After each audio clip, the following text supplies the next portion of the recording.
प्रभु जी तुम चंदन हम पानी जाकी अंग अंग बास समानी। અને પ્રભુ ભક્ત અને ભગવાનનો સંબંધ પણ કેવો છે કે એકબીજા વિના બંને અધૂરા અને એકબીજા સાથે બંને મધુરા.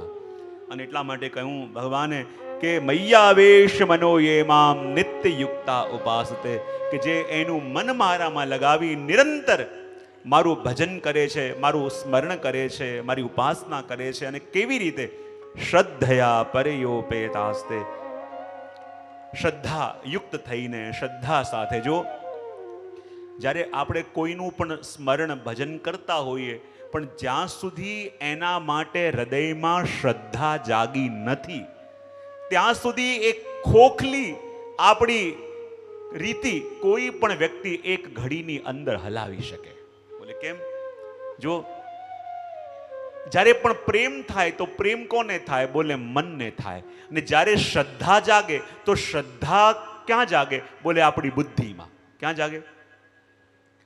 પ્રેમ ક્યાં થાય? પ્રેમનો અનુભવ બોલે મનમાં. અને જ્યારે શ્રદ્ધા જાગે તો ક્યાં જાગે? બોલે બુદ્ધિમાં. હવે જુઓ, જ્યાં સુધી બુદ્ધિએ કોઈનો સ્વીકાર કર્યો નથી ત્યાં સુધી ગમે તેટલું એનું નામ આપણે લઈએ ને તો પણ આપણું મન વિચલિત થતા વાર ન લાગે. અને એટલા માટે કહેવાયું કે શ્રદ્ધા ક્યારે જાગે? બીજાના અનુભવો સાંભળી સાંભળી કદાચ તમને પ્રેમ જાગી શકે, પણ શ્રદ્ધા તો ત્યારે જ જાગે કે જ્યારે તમારો પોતાનો એક્સપિરિયન્સ, તમારો પોતાનો અનુભવ પણ એમાં જોડાય. હવે એક સાચી સાચી વસ્તુ કહેજો, જ્યારે પ્રભુમાં હમણાં સુધી આપણે જે પણ ભાવ જગાવ્યો કે જાગ્યો એ આપણા અનુભવથી જાગ્યો છે કે બીજાના અનુભવ સાંભળી સાંભળીને? ફરી એક વાર પૂછું છું કે પ્રભુ માટે આપણા મનમાં જે પણ ભરોસો કે જે પણ પ્રેમ જાગ્યો છે એ આપણા અનુભવથી જાગ્યો છે કે બીજાના અનુભવ સાંભળી સાંભળીને? આપણને પ્રભુ માટે હમણાં જે ભરોસો છે એ આપણા એક્સપિરિયન્સના હિસાબે કે બીજાના એક્સપિરિયન્સોને સાંભળીને? શું કીધું ખબર ના પડી મને? કોના? આપણા અનુભવને આધારે. હવે એક વસ્તુ મને બતાવો. હું હંમેશા મારા પ્રવચનમાં કહેતો હોઉં છું ને કે એક હોય છે પ્રભુને માનવું અને એક હોય છે પ્રભુને જાણવું. પ્રભુને માનવા કે પ્રભુને જાણવા હું ઘણીવાર ચર્ચા કરતો હોઉં છું. તો અધિકતર લોકો કહેતા હોય છે કે પ્રભુને અમે માનીએ છીએ. તો માનીએ છીએ ક્યારે? કે જ્યારે હજી આપણો એક્સપિરિયન્સ બન્યો નથી પણ બીજાના એક્સપિરિયન્સ આપણે સાંભળ્યા છે અને વાંચ્યા છીએ તો આપણા મનમાં પણ સૂક્ષ્મ ભરોસો જાગવા લાગે કે ભગવાને એની ઉપર એવી કૃપા કરી તો ક્યારેક અમારા ઉપર પણ બહુ સરસ. અને જ્યારે એવી કૃપા થોડી દેખાવાની બંધ થાય તો ભરોસો પણ વાહ, પૂરી તૈયારી છે. અને એટલા માટે આપણે ત્યાં કહેવામાં આવે કે શ્રદ્ધા કોને કહેવાય? શ્રદ્ધા એને કહેવાય કે જ્યારે આપણી બુદ્ધિ કોઈનો સ્વીકાર કરે. જો મન છે ને કેવું છે? પેલા મગર જેવું, જે પણ પાણીમાં આવે એના પગ પકડી લે. મન કેવું છે? ગમે ત્યાં જોડાય. પણ આ બુદ્ધિ જલ્દી કોઈનો સ્વીકાર કરતી નથી. અને બુદ્ધિ જ્યારે કોઈનો સ્વીકાર કરી લે ત્યારે ધીમે ધીમે એના માટે શ્રદ્ધા જાગે. જો પ્રેમ કોઈના માટે થઈ શકે, આકર્ષણ કોઈના માટે થઈ શકે, પણ શ્રદ્ધા જલ્દી જાગે નહીં. શ્રદ્ધા જગાવવા માટે પ્રયત્નો પણ થાય નહીં. આ બુદ્ધિ જ્યારે કોઈનો એકવાર સ્વીકાર કરી લે ત્યારે શ્રદ્ધા જાગે. અને શ્રદ્ધા ક્યારે જાગે? કે જ્યારે એ આપણો પોતાનો એક્સપિરિયન્સ બને. આપણે અધિકતર શું હોય છે? બીજાના અનુભવ સાંભળી, બીજાનું વાંચન કરી, બીજાનું, હું ઘણી વાર પ્રવચન નથી કહેતો કે બીજાનું સાંભળીને જાગેલો ભાવ છે ને એ ક્યારે પણ ચાલ્યો જાય. પણ આપણો પોતાનો અનુભવ થયો હોય કોઈ કેટલો પણ ડગાવવાનો પ્રયત્ન કરે, ડગી શકે? હું ઘણી વાર કહું કે ખાલી પ્રભુને માનતા હોઈએ તો પ્રભુ આપણી બિલીવ્સમાં કહેવાય. અને આ દુનિયામાં કોઈ પણ વ્યક્તિ એક સ્ટ્રોંગ લોજિક આપીને આપણી બિલીવ્સ ચેન્જ કરી શકે કે ન કરી શકે? ફરી એક વાર મેં બે વસ્તુ કહી, એક હોય પ્રભુને માનવું અને એક હોય જાણવું. માનવું એટલે સાંભળીને આપણે એમને માનતા થયા, પણ હજી આપણો અનુભવ બન્યા નથી, તો આપણે એને માનીએ છીએ. એટલો મતલબ શું કે આપણી બિલીવ્સમાં છે, આપણી માન્યતામાં. અને માન્યતાઓને બદલતા શું વાર લાગે? પહેલા માનતા હતા કે પૃથ્વી ચોરસ છે, પણ બધાએ કહ્યું કે ના ના, આ તો ગોળ છે, એટલે ગોળ માનવા લાગ્યા. આપણે બહારથી જોઈ છે, પણ જે વસ્તુ આપણે સાંભળીએ તો સાંભળીને આપણે માનવા લાગીએ, અને બિલીવ્સને ચેન્જ થતા વાર ન લાગે. કાલે કોઈ મોટો રિસર્ચ થાય ને કહે કે આનો આકાર બીજો કંઈક છે, તો આપણે એ માનવા લાગીશું. કારણ કે બિલીવ્સથી માણસના ઉપર ફરક પડે. હવે જો કોઈ નવો ડોક્ટર આવ્યો હોય ને તમને દવા, સારામાં સારી દવા આપે, ને સારામાં સારી દવા આપે, પણ કોઈ કે આ તો બરાબર ભણ્યો નથી, કોપી કરીને પાસ થયો છે. હવે સારો ડોક્ટર હોય પણ સારામાં સારી દવા તમને આપે, અને તમે એના માટે સાંભળ્યું હોય કે ના આ તો આમ જ થયો છે, તો એની સારામાં સારી દવા પણ તમને કામ કરશે નહીં કરે. અને કોઈ ડોક્ટર એવો ફેમસ હોય, એનું બહુ નામ સાંભળ્યું હોય કે ના આની પાસે તો બધા કેસ સોલ્વ થઈ જાય, એ કદાચ તમને ખાલી પાણી આપશે કે આ પી જાઓ, તો એ તમને મળશે કે નહીં? કારણ કે દવાની અંદર 40% દવા અને 60% તમારી શ્રદ્ધા કામ કરતી હોય. અને જ્યાં શ્રદ્ધાનો માત્રા ઓછું હોય ત્યાં બધી ગડબડ થવા લાગે.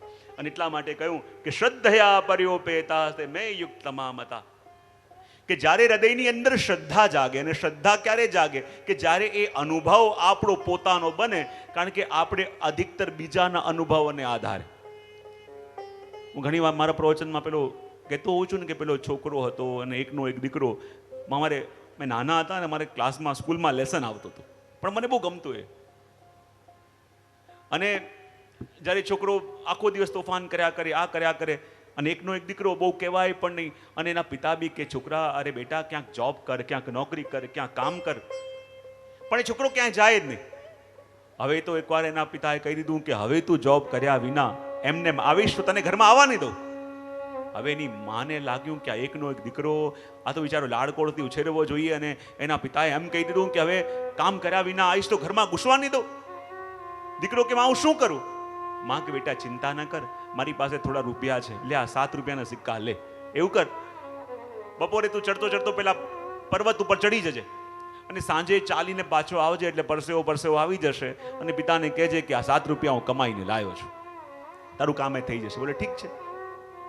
અને માએ પેલા 7 રૂપિયા આપ્યા, અને દીકરો ભાગતો પેલો પર્વત ઉપર ગયો. આખો દિવસ ફર્યો, રખડ્યો.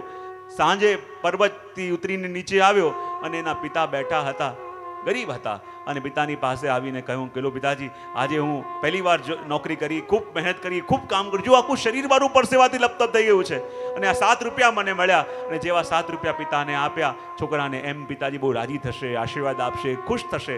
પણ 7 રૂપિયા લઈને પિતાજી અગ્નિમાં નાખી દીધા. ને જ્યારે અગ્નિમાં નાખે, છોકરો જોવા લાગ્યો કે આ પિતા પહેલી મારી તનખા છે, પહેલો મારો પગાર છે એમ કીધું, તો પણ રાજી થવાની જગ્યાએ અગ્નિમાં નાખે, હશે કંઈક. બીજા દિવસે પણ માએ 7 રૂપિયા આપ્યા. દીકરો આમને આમ ઉપર ગયો, સાંજે પાછો આવ્યો, અને 7 રૂપિયા લઈને પિતાને આપ્યા. પિતાએ અગ્નિમાં નાખી દીધા. છોકરાને આશરે આવું કેમ કરે છે? 4-5 દિવસ એ ક્રમ ચાલતો રહ્યો.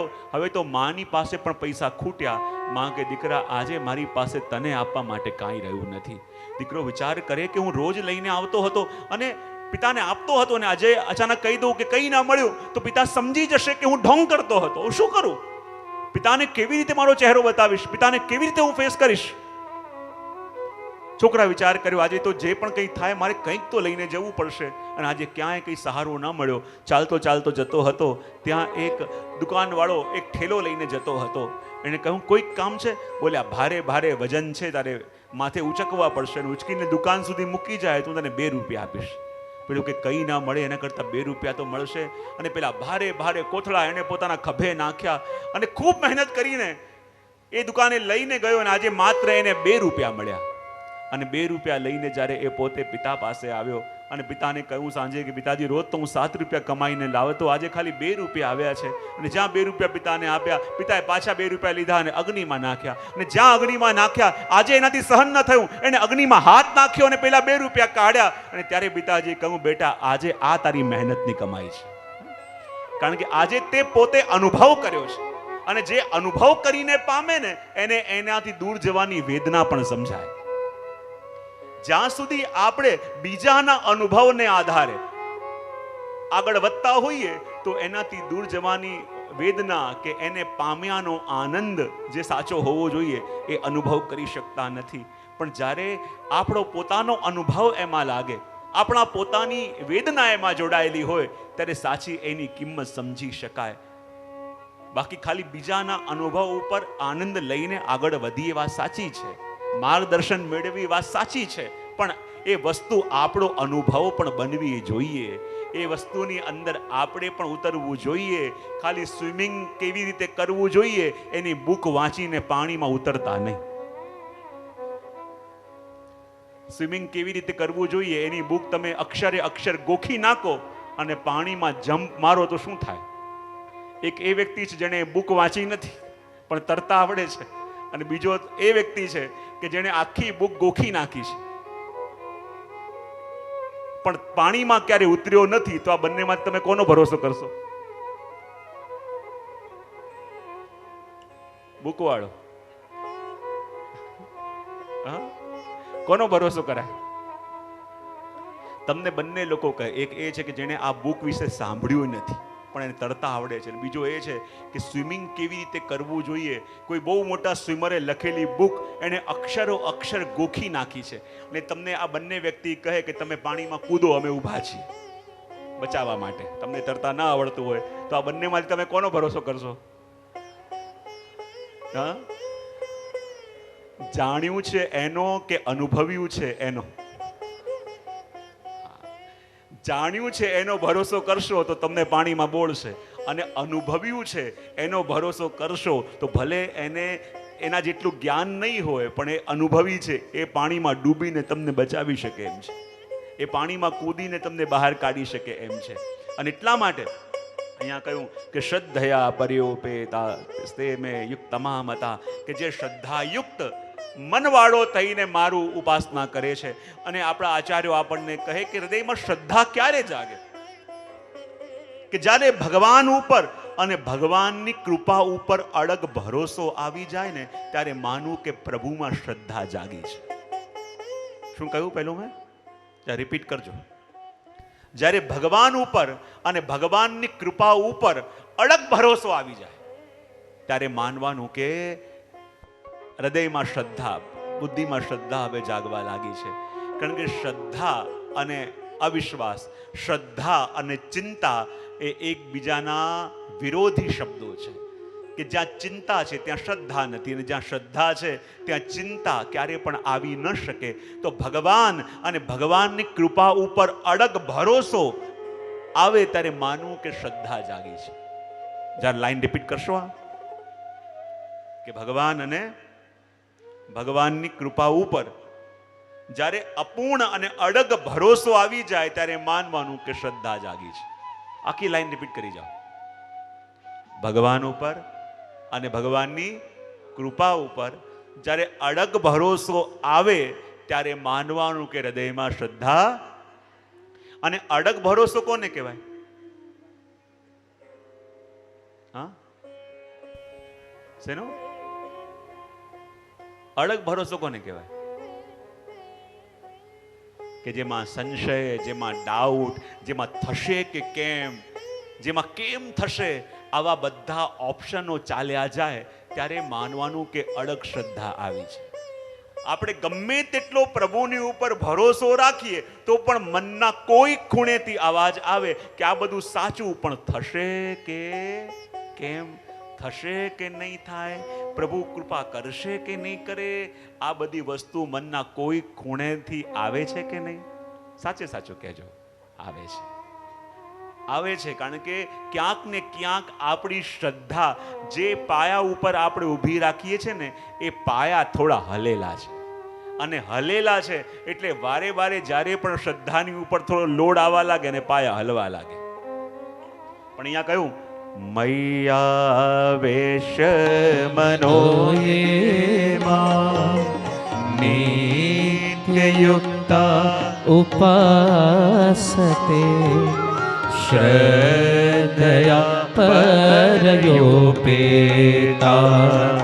સ્તે મે યુક્ત તમામતા. સભી ગાઈએ श्रीकृष्ण शरणं मम जय श्रीकृष्ण शरणं मम श्रीकृष्ण शरणं मम जय श्रीकृष्ण शरणं एक साथ ही बधानो आवाज श्रीकृष्ण शरणं मम जय श्रीकृष्ण शरणं मम श्रीकृष्ण शरणं मम जय श्रीकृष्ण शरणं मम श्रीकृष्ण शरणं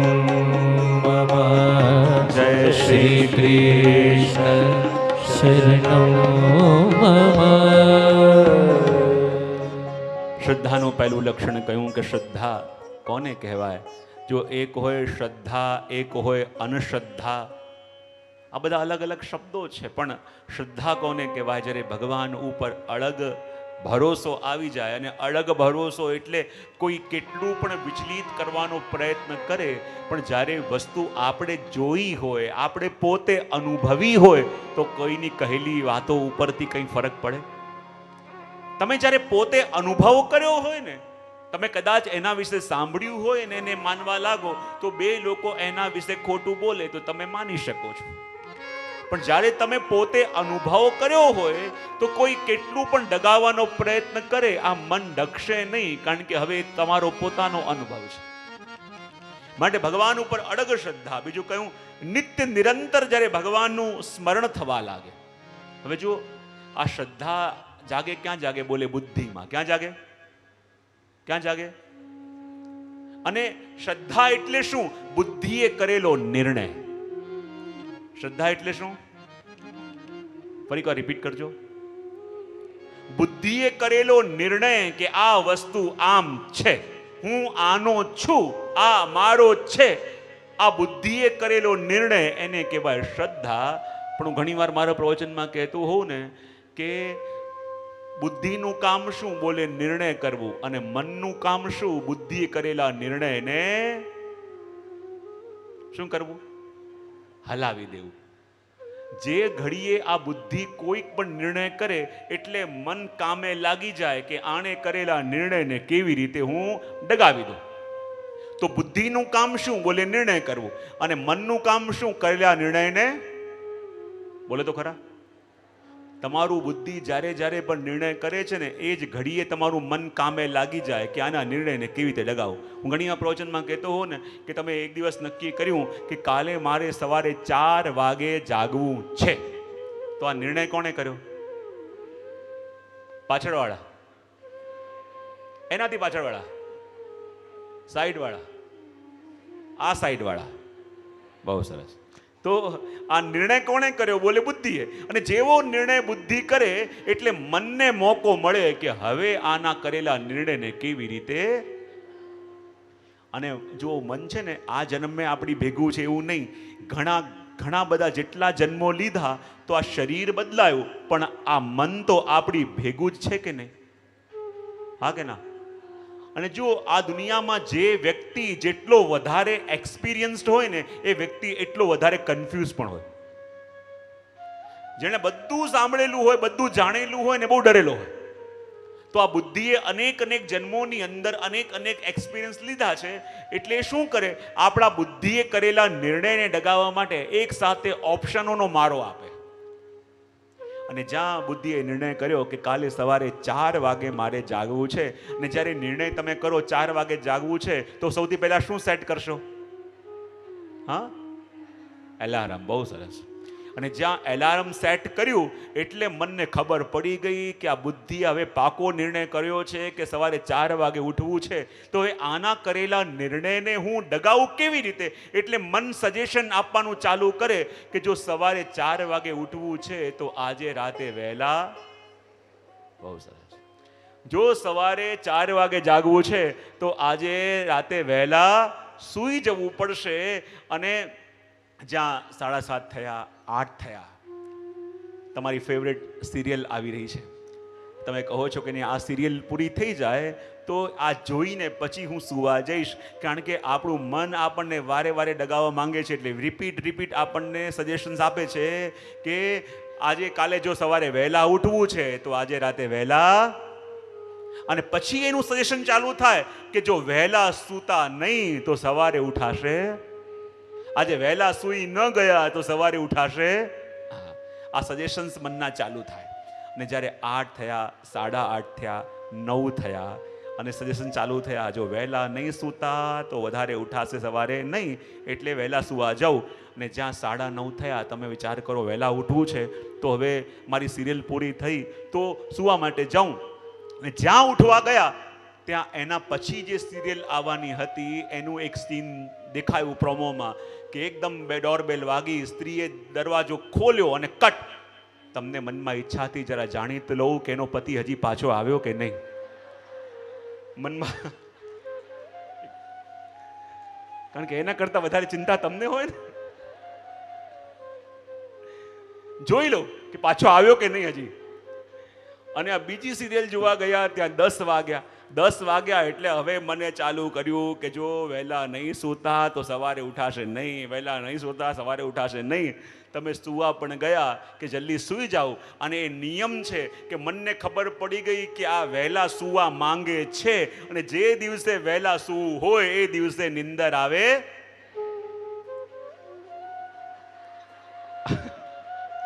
આટલા બધા અનુભવી લોકો.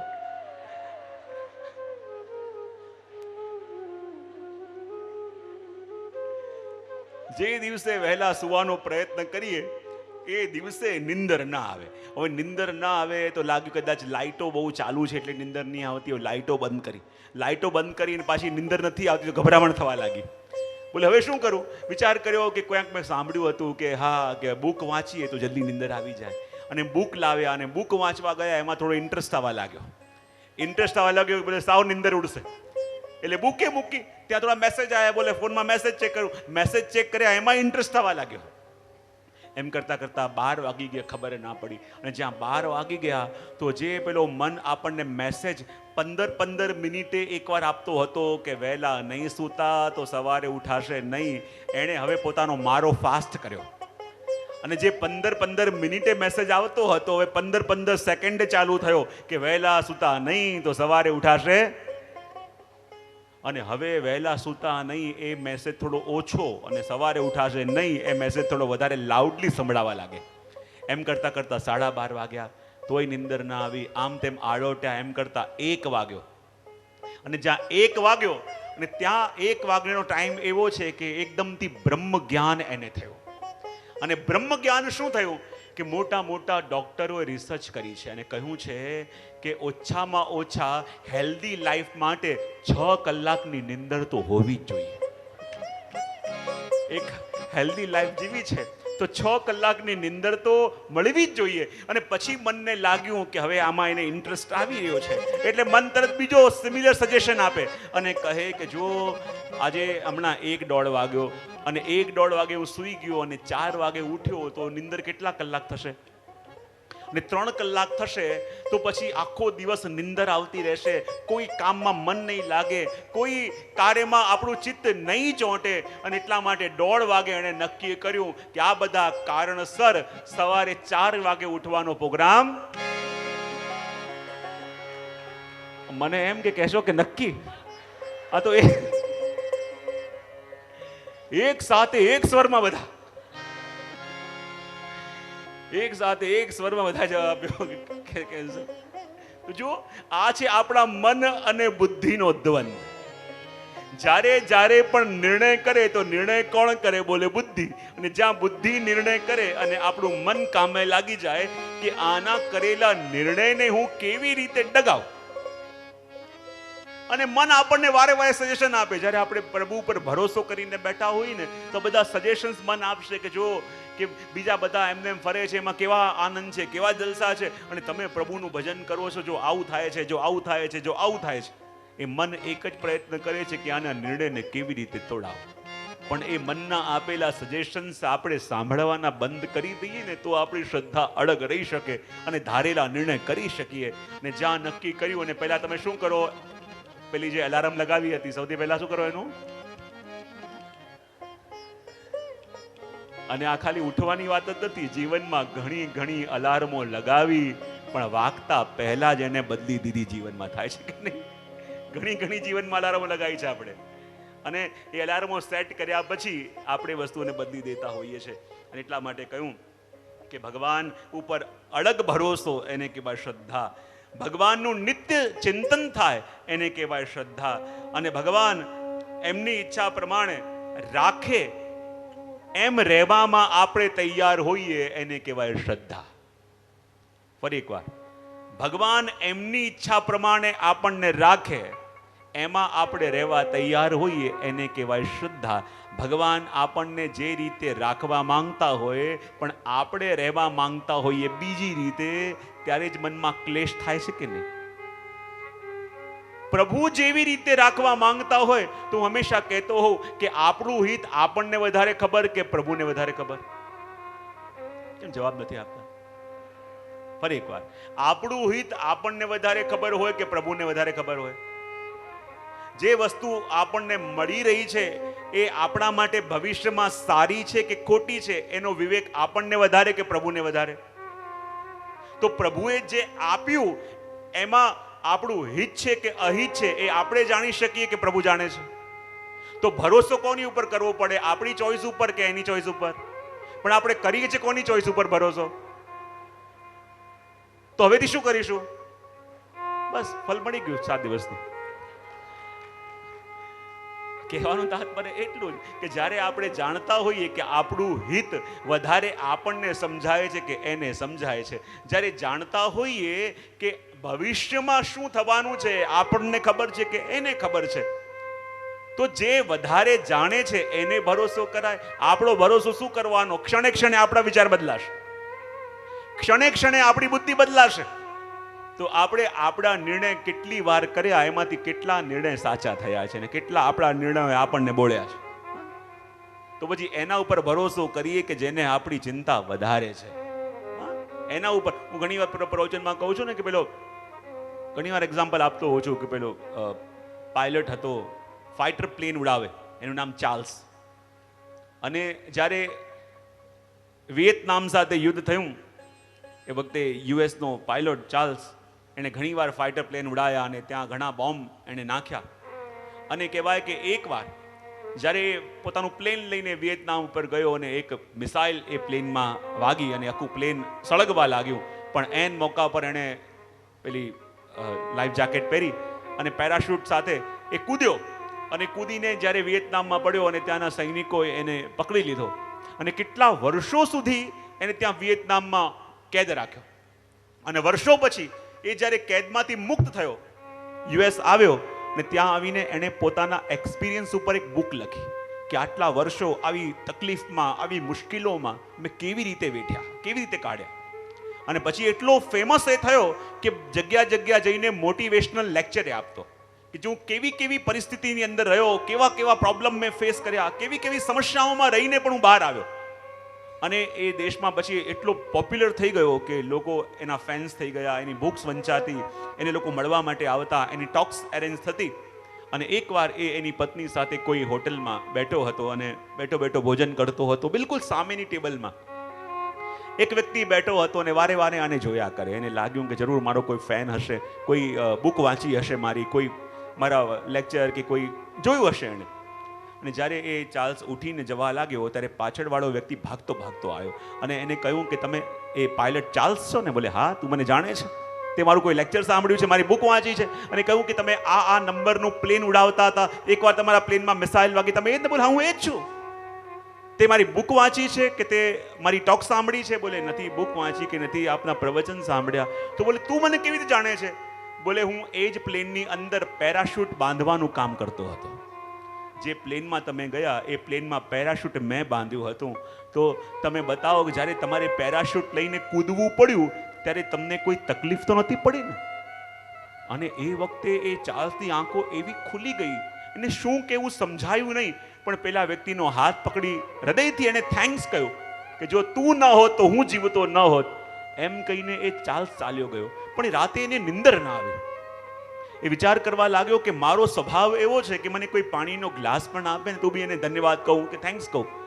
અને હું મારા આટલા પ્રવચન કર્યા, આ બુકની અંદર મેં મારા ખૂબ વખાણ કર્યા કે મેં આમ વહેન કર્યું, મેં આમ સહન કર્યું, મેં આટલા વર્ષ ત્યાં રહ્યો.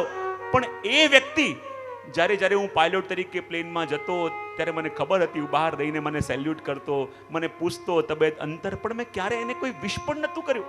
અને એ વ્યક્તિ કે જે મારા પ્લેનમાં પેરાશૂટ બાંધવાનું કામ કરતો, જો એ વ્યક્તિ એને પોતાનું કામ બરાબર ન કર્યું હોત અને હું પેરાશૂટ લઈને કૂદ્યો હોત તો શું આજે જીવતો હોત? અને એ દિવસથી એના જીવનમાં એવો બદલાવ આવ્યો.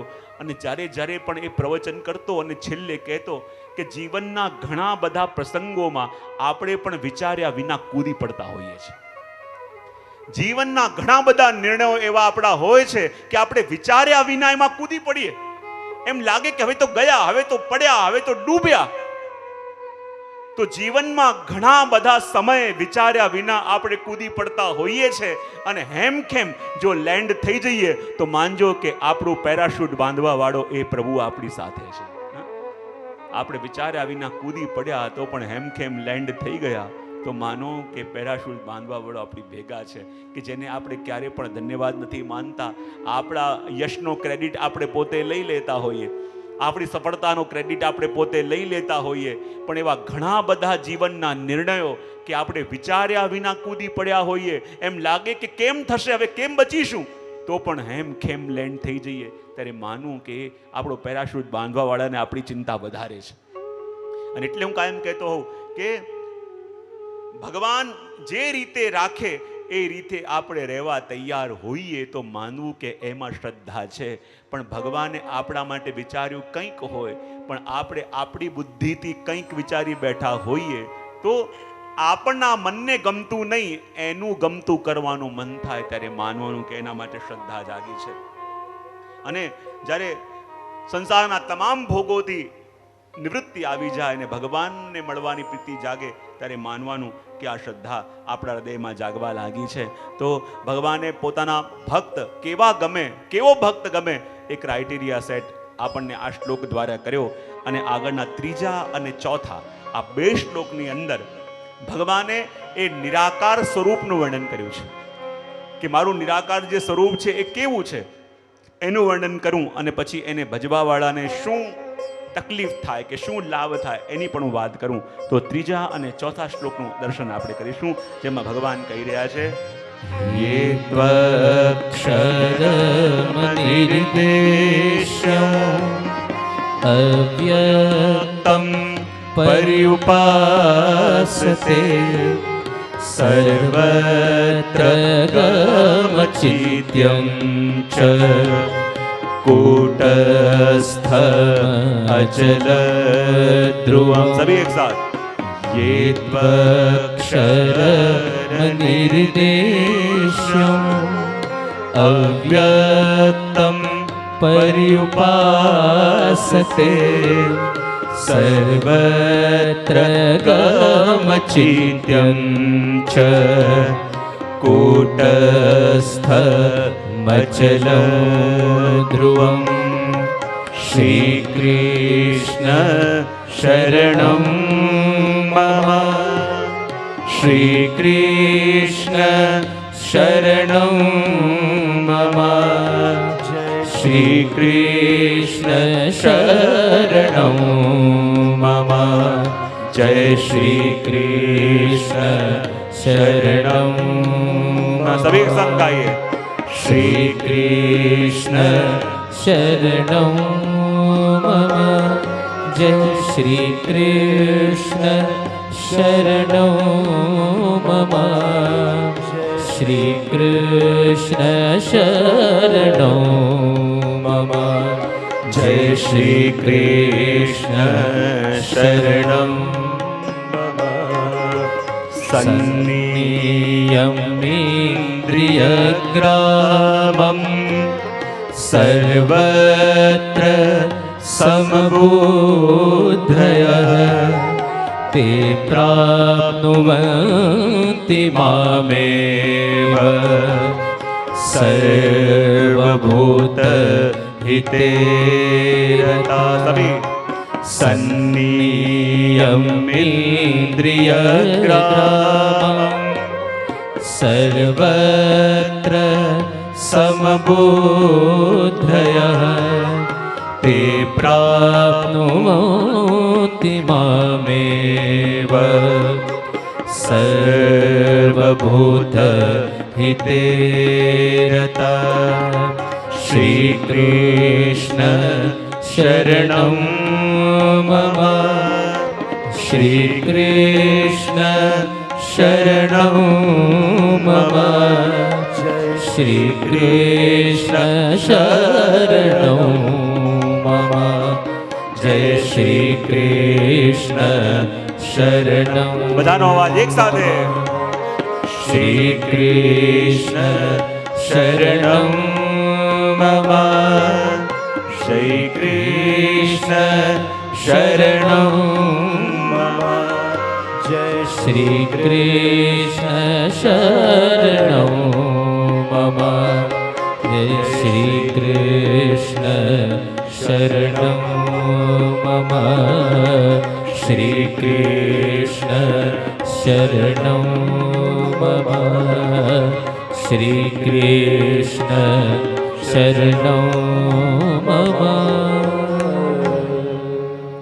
જો આ ત્રીજા અને ચોથા શ્લોકની અંદર ભગવાન કોનો પરિચય આપે છે કે જે એમના નિરાકાર સ્વરૂપને ભજે છે. અને કેટલી વસ્તુ આ બે શ્લોકમાં સમજાય. સૌથી પહેલા કે જે નિરાકાર ઉપાસનાની અંદર આગળ જાય તો એ સાધકની સ્થિતિ શું થાય, એ ઉપાસનાનું સ્વરૂપ શું હોય, એ સાધકની સ્થિતિ શું, ઉપાસનાનું સ્વરૂપ શું, નિર્ગુણનું સ્વરૂપ કેવું અને સાધકને શેની પ્રાપ્તિ થાય. જો જે રસ્તે આગળ જવાનું હોય તો પહેલા એ જોવાનું કે આપણે ક્યાં ઊભા છીએ, બીજું ત્યાંથી કયા રસ્તે જવાનું છે અને ત્યાં ચાલીને મળશે શું. તો ભગવાન અહીંયા નિરાકારની ઉપાસનાનો ક્રમ બતાવે છે અને આપણને કહે છે કે સૌથી પહેલા જે નિર્ગુણ ઉપાસનાનો માર્ગ છે તો એમાં નિર્ગુણનું સ્વરૂપ કેવું, એ નિર્ગુણ કેવા છે, જ્યાં સુધી એ ન જાણીએ તો એની ઉપાસના કઈ રીતે થાય. બીજું, એ સાધકની સ્થિતિ શું હોય કે જે નિર્ગુણની તરફ આગળ જાય. ત્રીજું, જે દેખાતું હોય એને ભજવું તો સહેલું, પણ જે દેખાતું નથી એને ભજવાની ઉપાસનાનો ક્રમ કયો, અને જે દેખાતું નથી એની ઉપાસના કરે તો ઉપાસના કરીને પામે શું, કઈ અવસ્થાને પામે. આ ચારેય પ્રશ્નોનો ઉત્તર આ બે શ્લોકની અંદર ભગવાન અર્જુનને સમજાવે છે. કારણ કે જુઓ, સૌથી પહેલા કહ્યું કે એ નિર્ગુણની તરફ જે આગળ જાય, નિર્ગુણને ઉપાસના કરવા વાળા છે, પણ નિર્ગુણની અંદર કેટલાક ધર્મો છે, બોલે એનું સ્વરૂપ કેવું છે. તો વર્ણન કરતા કહ્યું કે જેઓ પોતાની ઇન્દ્રિયોને વશમાં કરીને અચિંત, સર્વ જગ્યાએ પરિપૂર્ણ, અનિર્દેશ, કૂટસ્થ, અચલ, ધ્રુવ, અક્ષર અને અવ્યક્તની ઉપાસના કરે છે તે પ્રાણી માત્રના હિતમાં રત અને સર્વ જગ્યાએ સંબુદ્ધિવાળા મનુષ્યો મને પ્રાપ્ત કરે છે. આ બંને શ્લોકનો સારાંશ. પણ અહીંયા ભગવાન કહે છે કે નિરાકારને ઉપાસના કરવી એટલી સહેલી નથી. બોલે કેમ? જો જે દેખાતું હોય તમે એની તરફ જાઓ, પણ જે દેખાતું ન હોય તો આ ઇન્દ્રિયો કે જે વિષયને જોઈને આગળ વધવા માટે ટેવાયેલી છે, સામે કંઈક દેખાતું ન હોય તો શું આ ઇન્દ્રિયો એની તરફ જશે? અને જો કંઈ નથી એના બતાવવા માટે પણ કોઈ નિર્દેશ કરવો પડે ને. એક ટીચર, મેથ્સના ટીચર હતા, એમણે બોર્ડ પર લખ્યું કે 5 - 5 ઇઝ ઇક્વલ ટુ શું થાય. એક છોકરો ઊભો થયો, એણે કહ્યું ટીચર કંઈ ન રહે. આગળ ગયો અને આગળ ગયો અને કહે ટીચર કંઈ ન રહે. ટીચરે કહે પણ એને બતાવ કેવી રીતે? તો ટીચરે લખ્યું કે 5 - 5 ઇઝ ઇક્વલ ટુ 0. છોકરો કે ટીચર મને એક વસ્તુ સમજમાં ન આવી, જ્યારે 5માંથી 5 જાય તો કંઈ ન રહે, તો તમે જ્યારે 0 લખ્યું છે તો કંઈ નથી એ કેમ કહેવાય? તો કહેવાય કંઈ નથી એ બતાવવા માટે પણ કોઈ શેપ આપવો પડે. તો જુઓ, કઈ નથી એ બતાવવા માટે પણ 0 રૂપી આકાર બતાવવું પડ્યું કે નહીં? કઈ નથી એ બતાવવા માટે પણ કોઈક સંકેત તો આપવો પડ્યો, કારણ કે સંકેત યા કોઈ પણ આકાર વિના આપણું મન એ વસ્તુને જલ્દી સ્વીકારી શકતું નથી. તો આપણને લાગે કે ઘણીવાર આપણે પ્રભુના નાના સ્વરૂપમાં પ્રીતિ થઈ જાય, આપણને કોઈ લાગે કે ભગવાન તો સર્વવ્યાપી છે, નિરાકાર છે, તો એ નાનકડા લાલનમાં કેવી રીતે આવી જાય? તો એક ભૂગોળના ટીચર ભણાવતા હતા અને એમણે કહ્યું કે આ ભારતનો નકશો છે અને આ ભારતના નકશામાં મને બતાવો કે હિમાલય ક્યાં છે. પેલા ભણાવ્યું કે હિમાલય કેવો છે, બોલે 29,000 ફીટ ઉપર છે, 1500 માઇલ 1500 કિલોમીટર લાંબો છે અને આમ છે ને તેમ છે. છોકરાઓને પૂછ્યું બતાવો કે હિમાલય ક્યાં છે? તો દરેકના બેન્ચ ઉપર એક નાનકડી બુક, અને નાનકડી બુકમાં વર્લ્ડનો નકશો, એમાં ભારત આટલું અને એમાંથી હિમાલય આટલો, અને ડોટ ઉપર એમણે આંગળી મૂકી અને કહ્યું કે આ રહ્યો હિમાલય. છોકરાઓ કે હમણાં આપે વર્ણન કર્યું એ તો 29,000 ફીટ ઉપર છે, 1500 કિલોમીટર લાંબો છે, અને આ ક્લાસ હશે 20 બાય 20નો, આ બેન્ચ હશે 6 બાય 2.5ની, અને એમાંથી અમારી બુક છે 1 બાય 1ની, અને એમાંય આ ભારત દુનિયાનો નકશો આટલો, એમાંથી ભારતનો નકશો આટલો, અને એમાંથી હિમાલય આટલું ડોટ, અને એની ઉપર આંગળી મૂકી. તો આપ કહો છો કે બરાબર આન્સર? હમણાં 2 મિનિટ પહેલા તો આપણે ભણાવ્યું કે 29,000 ઊંચો, 1500 કિલોમીટર લાંબો, તો આ ડોટમાં આપણે હિમાલય કેમ કરીને જોઈ લીધો? તો ટીચરે કહ્યું કે જો જે ભૂગોળના જાણવાવાળા હોય ને એ ડોટમાં પણ હિમાલય જોઈ લે, અને એ જ પ્રમાણે જે પ્રભુને જાણવાવાળા હોય એ નાનકડા લાલનની અંદર પણ એ વિરાટને જોઈ લે. પણ જ્યારે નિરાકારને ભજવા વાળો છે, તો અહીંયા ભગવાન કહે છે કે જો કે નિરાકારની ઉપાસનામાં સૌથી પહેલા ઇન્દ્રિય સંયમ ઇન્દ્રિયગ્રામમ, સૌથી વસ્તુ પહેલી કઈ આવે? બોલે ઇન્દ્રિયોનો સંયમ. શું આવે સૌથી પહેલી વસ્તુ? અને ઇન્દ્રિયોનો સંયમ, ઇન્દ્રિયોને વશમાં રાખવી એ જલ્દી દરેક વ્યક્તિઓના બસની વાત નથી. કારણ કે આ 5 ઘોડા ઉપર સવાર થયા છીએ આપણે. એક ઘોડાની ઉપર સવાર હોય ને તો કદાચ તુક્કે ને તુક્કે એને કંટ્રોલમાં કરી લઈએ, પણ ઘોડાની સવારી કરતા આવડતી ન હોય અને એક સાથે 5 ઘોડા ઉપર સવાર થયા હોઈએ તો સવારી કરવી સહેલી? આ 5 ઘોડા કોણ છે? બોલે આપણી 5 ઇન્દ્રિયો, જેના વિશે શબ્દ, સ્પર્શ, રૂપ, રસ અને ગંધ, અને આ 5 કોઈ આ દિશામાં ભાગે, કોઈ આ દિશામાં ભાગે, અને જેમ જેમ આને નિગ્રહ કરવાનો પ્રયત્ન કરીએ, અને આ 5 ઇન્દ્રિયો એવી છે કે જે આપણા કંટ્રોલમાં રહી નથી. અને આ ઇન્દ્રિયો કોણ છે? બોલે આપણી સેના, અને આપણો આત્મા કોણ છે? બોલે એ રાજા. હું ઘણીવાર મારા પ્રવચનમાં કહેતો કે આ ઇન્દ્રિયોને કંટ્રોલ કરવી એક સહેલી વાત નથી. અને ઇન્દ્રિયો એટલે કોણ? બોલે આપણી સેના. શું છે ઇન્દ્રિયો એટલે? કોણ? હવે જો તમને એક સિમ્પલ એક્ઝામ્પલથી તમને બતાવું તો આટલું પૂછીશ કે યદિ આપણું શરીર એક દેશ હોય તો એનો રાજા કોણ?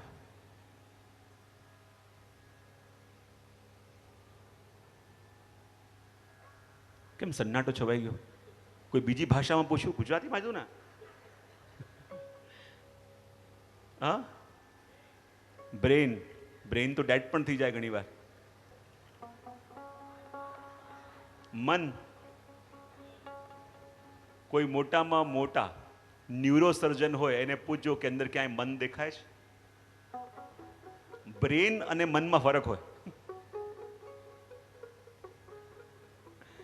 યદિ આ શરીર એક દેશ છે તો એનો રાજા કોણ છે? હા, આ શરીર યદિ એક દેશ છે તો એનો રાજા કોણ છે અંદર? કોઈ કહે બ્રેન, કોઈ કે મન, કોઈ કે આત્મા. શું? હાર્ટ. હાર્ટ તો ટ્રાન્સપ્લાન્ટ થાય છે આજકાલ. હાર્ટ અને હૃદય એક જ કહેવાય કે બંને ફરક છે? હા, નહીં. આત્મા અને હાર્ટ. હા, શું? જીવ. હવે જીવ અને આત્મા એક જ કે અલગ અલગ? તમને લાગશે કે અમે તો વિચારીને આવ્યા હતા, થોડીક નિંદર કરી લઈશું. આ તો સુવાય દેતા નથી ને સુતાય નથી.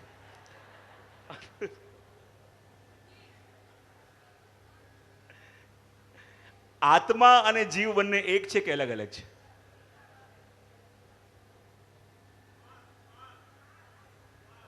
શ્વાસ. આ એક જ દેશમાં કેટલા રાજા ફર્યા છે? મિલી જુલી સરકાર, ગઠબંધન. આ એટલે કે તકલીફો થાય છે. આ ગઠબંધનની સરકાર કરી છે ને, રાજા કોણ છે ખબર નથી. હવે સાચા અર્થમાં આ શરીર યદી એક દેશ છે તેનો રાજા કોણ? જો કેટલા ઓપ્શન આપણી પાસે આવ્યા. સૌથી પહેલા શું આવ્યું હતું? સૌથી પહેલા આવ્યું હતું બ્રેન, પછી આવ્યું હતું મન, પછી આવ્યું હતું હાર્ટ, પછી આવ્યું હતું આત્મા, પછી આવ્યું હતું જીવ, પછી આવ્યું હતું શ્વાસ. આ 7 રાજાઓ આવ્યા. આપણું શરીર યદી એક દેશ છે તેનો રાજા કોણ છે? હા,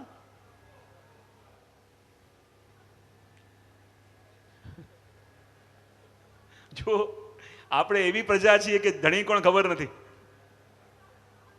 કોણ? મન, બુદ્ધિ, ચિત્ત, અંગ, એ તો અંતઃકરણ થયું. પણ આ દેશનો રાજા કોણ? ચલો કદાચ આત્મા તમે કહો છો તો આત્મા કે જીવ? અને આત્મા અને જીવ બે શબ્દોનો ઉપયોગ તમે કરો છો તો હું તમને કહું કે આત્મા અને જીવ બંને એક જ છે કે અલગ અલગ છે? આત્મા કોને કહેવાય ને જીવ કોને કહેવાય? શું જે ભટકે આત્મા?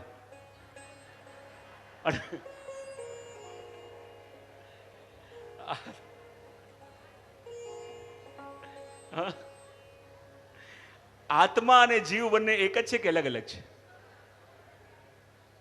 એક જ છે. જીવ કોને કહેવાય અને આત્મા કોને કહેવાય?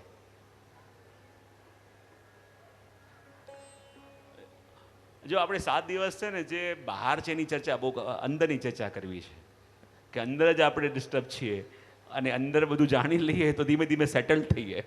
તો જીવ અને આત્મા બંને એક છે કે અલગ અલગ છે? બંને એક જ છે. જરા માનતા આંગળી ઊંચી કરજો.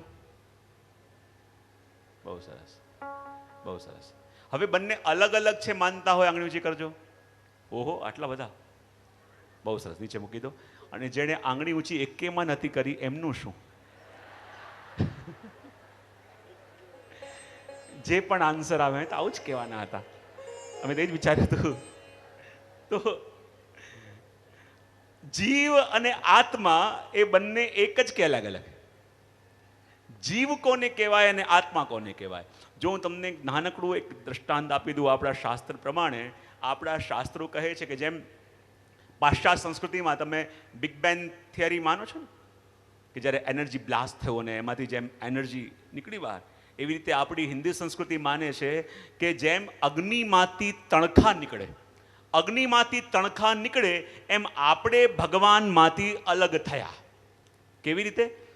એક અગ્નિમાંથી જેવી રીતે તણખા નીકળે એવી રીતે આપણે ભગવાનમાંથી અલગ થયા. હવે આપણે ભગવાનમાંથી અલગ થયા તો એ તણખાની અંદર પણ એ સામર્થ છે કે નહીં કે સૂકા ઘાસની ઉપર પડે તો એને બાળી દે?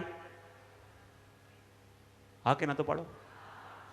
એક અગ્નિમાં જે પણ સામર્થ છે એ સામર્થ એમાંથી નીકળેલા એ તણખાની અંદર પણ છે કે એ પણ અગ્નિમાં પડે તો અગ્નિને બાળી દે. પણ એ અગ્નિમાંથી અલગ થાય એ તણખાને થોડીક વાર થઈ જાય તો પછી એની અંદર એ દાહકતા રહે? કેમ નહીં રહે? કારણ કે બ્રહ્મમાંથી જ્યારે જીવ છૂટો પડ્યો તો એની 3 અવસ્થાઓ શાસ્ત્રો બતાવે છે. કેટલી અવસ્થાઓ? જ્યારે બ્રહ્મમાંથી આપણે અલગ થયા તો પહેલી અવસ્થા છે જેને કહેવાય શુદ્ધ અવસ્થા. કઈ અવસ્થા? શુદ્ધ અવસ્થા. એટલે એ જ અવસ્થા કે અગ્નિમાંથી તણખો નીકળ્યો, હજી એની અંદર એ જ દાહકતા છે કે જે અગ્નિ પાસે છે, ત્યારે એ અવસ્થા શુદ્ધ.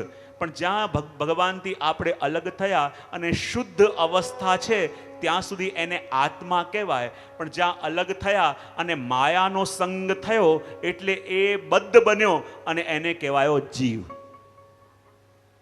એ અવસ્થા બીજી કઈ કહેવાય? બદ્ધ. શુદ્ધ પછી બદ્ધ.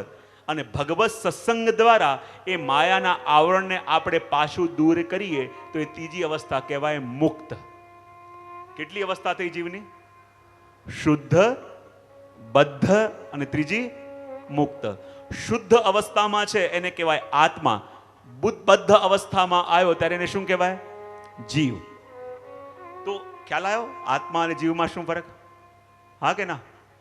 કોને કોને ખ્યાલ આવ્યો? સમજાવજો જરા.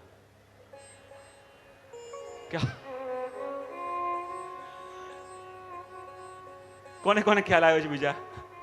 હા, તો બ્રહ્માથી જ્યારે છૂટા પડ્યા ત્યારે એના ધર્મો હજી કેરી કરીએ છે અને એના ધર્મોનું સ્મરણ પણ આપણને છે ત્યારે એને કહેવાય આત્મા. અને માયાનો સંગ થયો અને એ ભગવત ધર્મોનું વિસ્મરણ થયું ત્યારે એને કહેવાય જીવ. તો આ દેહનો રાજા કોણ છે? વાત આપણી ત્યાં હતી. હા, કેટલી શાંતિ છવાઈ ગઈ. આવા પ્રશ્નો પૂછીને મને આ શાંતિ બહુ ગમે. પછી આ દેહરૂપી નગરનો રાજા કોણ થયો? આત્મા. બરાબર. હવે જો આત્મા આ દેહરૂપી નગરનો રાજા છે તો આપણી આ 11 ઇન્દ્રિયો જે છે એ ઇન્દ્રિયો શું છે? બોલે એની સેના. શું છે? સેના. હવે આ રાજા છે અને આ ઇન્દ્રિયો એની સેના છે. પણ જ્યારે પણ યુદ્ધ થાય તો લડવા માટે કોણ જાય? રાજા કે સેના? જ્યારે પણ યુદ્ધ થાય તો લડવા માટે કોણ જાય? રાજા કે સેના? પણ જ્યારે સેના હારે કે જીતે તો એ હાર કે જીત કોની કહેવાય? સેનાની કે રાજાની? બહુ સરસ. હવે જ્યારે યુદ્ધ થાય તો લડવા માટે રાજાની પણ સેના જાય. પણ સેના હારે કે જીતે તો હાર જીત સેનાની નહીં પણ રાજાની કહેવાય. હવે કયો રાજા સૌથી પ્રબળ શક્તિશાળી કહેવાય? એ રાજા કે જેની સેના એના કંટ્રોલમાં છે, યા પછી એ રાજા કે જેની સેના એના કયામાં રહી ન હોય એ? અને જે રાજાના કયામાં એની સેના રહી ન હોય, રાજા કે આમ જા અને સેના ભાગે આમ, તો એ જેની સેના એના કંટ્રોલમાં ન હોય એ રાજા કેવો થઈ જાય? કેવો? નબળો. પછી કેવો? એ સારા સારા સમાનાર્થી શબ્દો મળે ને ગુજરાતીમાં આનંદ આવે. એ રાજા કેવો થઈ જાય? નબળો. પછી કેવો? હારેલો. તો નિર્બળ, અસમર્થ. બહુ સરસ. પછી કેવો? પાંગળો. સરસ. એ સારા સારા પ્રાચીન બધા ગુજરાતી શબ્દો બહુ મળે. કોઈ ચરોતરથી આવ્યા હોય, કોઈ ત્યાંથી આવ્યા હોય, કોઈ અમેરિકાથી, કોઈ અમારા અમદાવાદથી. તો બધાના ફ્લેવર મળે. અંદાવે તો જે રાજાના કંટ્રોલમાં એની સેના છે એ રાજા શક્તિશાળી, પ્રબળ, આમ એના કંટ્રોલમાં, પાવરમાં હોય. પણ જે રાજાના કયામાં એની સેના રહી ન હોય એ રાજા કેવો થઈ જાય? બોલે નિર્બળ, અસહાય, પાંગળો. પછી શું હતું બીજું? કેવો? નબળો. પછી અસમર્થ. પછી હા કેવો? ગુલામ, સ્લેવ. બહુ સરસ. આ ક્યાં અમેરિકાનું સજેશન છે? બરોબર. હા, બરોબર. એટલે બધા જગ્યાના અલગ અલગ ફ્લેવર આવી રહ્યા છે. તો જેના કંટ્રોલમાં સેના છે એ રાજા તો બહુ પ્રબળ, બહુ શક્તિશાળી, બહુ પ્રભાવી થઈ જાય. પણ જેના કંટ્રોલમાં એની સેના ન રહી હોય તો એ પછી બહુ નિર્બળ, અસહાય, દુઃખી, સ્લેવ, ગુલામ જેવો એવો થઈ જાય. તો આપણે આપણને પૂછીએ કે આપણી સેના આપણા કંટ્રોલમાં છે કે નહીં?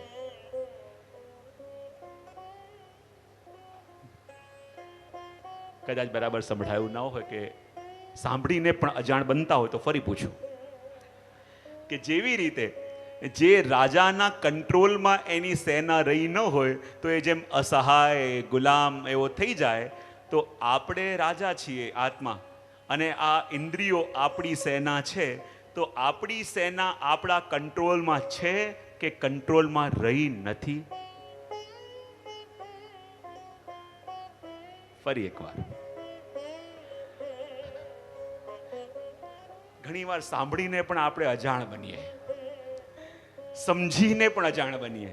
એટલે ફરી એકવાર ચોખવટ કરું છું કે જેવી રીતે જે રાજાના કંટ્રોલમાં એની સેના રહી ન હોય તો એ જેમ અસહાય, નિર્બળ, બહુ ગુલામ જેવો થઈ જાય, તો આપણી સેના કઈ છે? બોલે આપણી ઇન્દ્રિયો.